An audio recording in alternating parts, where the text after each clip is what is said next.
এই নতুন বাংলাদেশে আমাদের প্রধান উপদেষ্টা একটি কথা বলেছেন যে এখানে আমরা আপনারা বলতে কোনো কথা নেই, এখানে আমরা সবাই এক, আমরা সবাই বাংলাদেশের জনগণ, আমরা সবাই বাংলাদেশের নাগরিক এবং প্রত্যেকটি নাগরিকের যে নাগরিক অধিকার আছে সেটি ধর্ম, বর্ণ, বিশ্বাস, মত কোনো প্রকার বৈষম্য ব্যতি রেখে সেটি নিশ্চিত করার দায়িত্ব এই অন্তর্বর্তীকালীন সরকার নিয়েছে।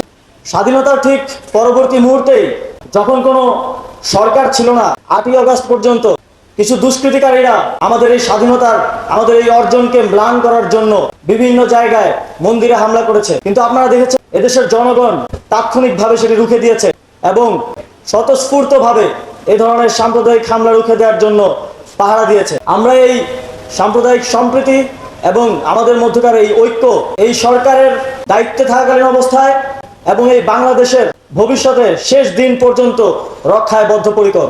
বর্তমান বন্যা পরিস্থিতিতে আমি জানতে পারলাম যে এই উৎসবের আড়ম্বর আপনারা কমিয়ে এনেছেন, বন্যার্তদের সহযোগিতা করার জন্য আপনারা সহযোগিতা পাঠিয়েছেন, এজন্য আপনাদেরকে আন্তরিকভাবে ধন্যবাদ জানাতে চাই। আপনাদের মধ্যে কিছু শঙ্কা রয়েছে, আমি এ বিষয়ে জানতে পেরেছি যে সামনে দুর্গাপূজা রয়েছে, অনেক জায়গায় এই পূজা আয়োজনকে বাধাগ্রস্ত করার অনেক ধরনের ষড়যন্ত্র চলছে।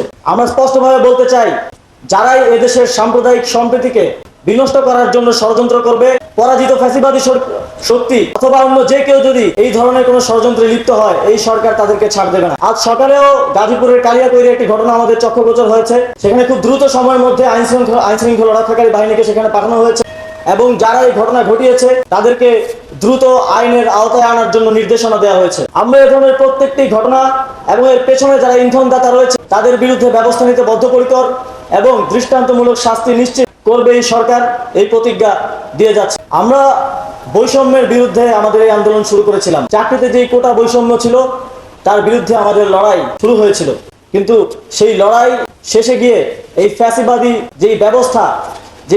ব্যবস্থা এই পুরো দেশে প্রত্যেকটি ক্ষেত্রে বৈষম্য সৃষ্টি করে রেখেছিল, সেই বৈষম্যের অবসান ঘটানোর লড়াইয়ে পরিণত হয়েছে এবং বাংলাদেশের ছাত্র জনতার স্বতঃস্ফূর্ত অংশগ্রহণে ধর্ম, বর্ণ, মত নির্বিশেষে সকলের অংশগ্রহণ, সকলের রক্তের বিনিময়ে আমরা সেই লড়াইয়ে সফল হয়েছি। আমাদের এই অর্জনকে যেন নষ্ট করা না যায়, এই অর্জনকে যেন ম্লান করতে কোনো প্রকার ষড়যন্ত্র সফল না হয়, সেজন্য আমরা কাজ করে যাব এবং সেই অগ্রযাত্রায় আপনারা এদেশের বাংলাদেশের সকল জনগণ একসাথে সেই লড়াইয়ে অংশগ্রহণ করব, এই প্রত্যাশা ব্যক্ত করে আমার বক্তব্য এখানে শেষ করছি। ধন্যবাদ।